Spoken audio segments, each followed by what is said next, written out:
Hello and welcome back. This is a continuing video of review number 5 that started on page 292 of your textbook. In prior videos we worked our way from step 1 through step 9, and now we're beginning step number 10. Step number 10, we are creating an unmatched query that finds all the records in the TBL supplier table for which there is no matching record in the TBL product table. All right, so let's get started with that. Now we're going to begin with a query design. Now we'll start with Query Wizard. The wizard is good because it will find unmatched query wizard. That's a different kind of wizard. Click OK. And where do you want the results to come from? We want the results to show us the name, company name, and contact name of any supplier that is not actually providing us with product at the moment. And then we'll choose Next. The matching table will be TBL product. Choose Next. And then next dialog box of this wizard, it shows us that the supplier ID is matched with the supplier ID. That's pretty good because that's already defined in the relationship, and because the supplier ID field name is consistent between the two tables. That's not always the case when you're working professionally in larger applications, but in this time it's convenient, so it works. Choose Next. Okay, so what fields do you want to show if there is a supplier out there that is not currently providing us with product? The author says to show the supplier ID, the company name, and the city, and the state, and the phone number, and the contact first name and last name. Okay, so that's what we want to show. All right, the supplier ID, the company, the city, the state, the phone, and the two contact name fields. And choose Next. Here we give our query, our object, a name, QRY, suppliers without matching products. Okay, and we'll show our results. All right, we're just going to show our results. Click Finish, and that's not very exciting. As a matter of fact, that's so not very exciting. It doesn't really give me a warm and fuzzy, feel-good feeling that this is actually working. What if it's broke and it's showing me 0? Okay. So what you want to do is you want to go back to we're going to close this. I'm going to open up the supplier table, and I'm going to add a supplier to this thing that doesn't give us any product. Okay. So I'm going to call it EBI 410, and it's going to be EBI, and it'll be for resale.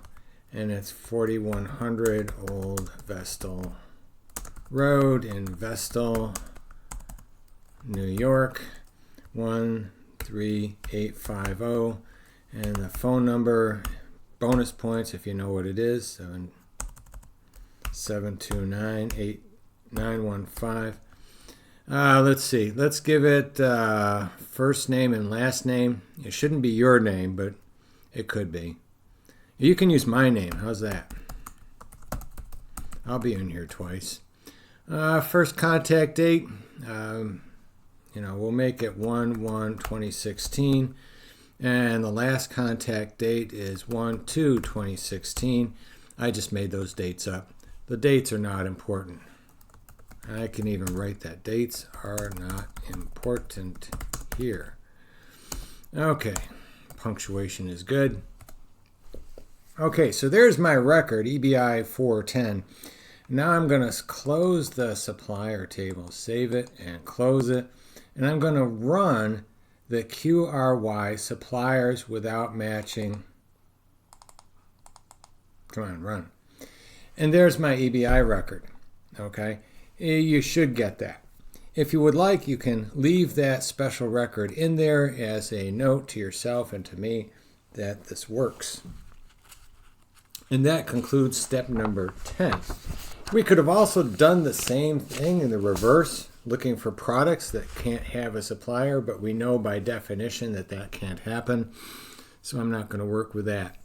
Step number 11 says create a query to display all records from the TBL product table, selecting the following items, sorting in descending order by price, and then use the top values property to get the top 25% of the records. All right. First thing I'm going to do to meet this requirement is to select, not open, select TBL product. Then I'm going to go to the query wizard, and I'm going to use the simple query wizard. And let's see, what does the author want us to display? He wants the product ID and the supplier ID and the product name and the price field. All right, so those are the only 4 fields he wants displayed. Choose next. It'll be a detailed display. Choose next. And this query is called QRY Top 25 by price. And let's run the query so far, see what we get. All right, that's good so far. Now let's go to the tickle spot, go back to the design view, and now we're going to change the sort order descending by price. And again, let's take a look what we get and come back. Okay, there's everybody by price. The highest price at the top, the smallest price at the bottom. Now the author's requirement is I want the top 25% here. So we'll go back to the design view. And here's a little used feature right here. It's called return command. And right now I'm going to pick the top 25%. So the computer will sort the data first to find out what the sort order is. And then it will count the number of records and then remove the bottom 75% and run with the top 25. And so you should get 16 records when you're done. All right, if there's any question about that, please give me a call or shout by email.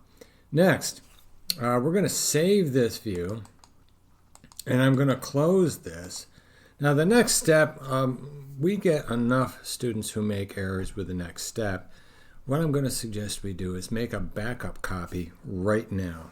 Okay, we're going to make a backup of this file, do a file and save as, and let's see, let's use the backup database feature. It says backup database right there. And then click save as. And I'm going to keep the backup in the MIS 103 access folder. You keep your backup in the same folder wherever you are working right now. Okay? The key ingredient here is that you be able to find the backup should you need it. And click Save. I'm going to check with my File Explorer. I know I saw it, right? All right, so there's a vendor for supplier 5. There's supplier 5, right? Forgive me, but I do not. Oh, there it is. There's my supplier, Endress 5, with today's date on it. And you can make as many of those as you want, but that's the key. Make a backup before you begin step number 12. And with that, we're going to stop, take a break, and I'll see you in step number 12 in the next video.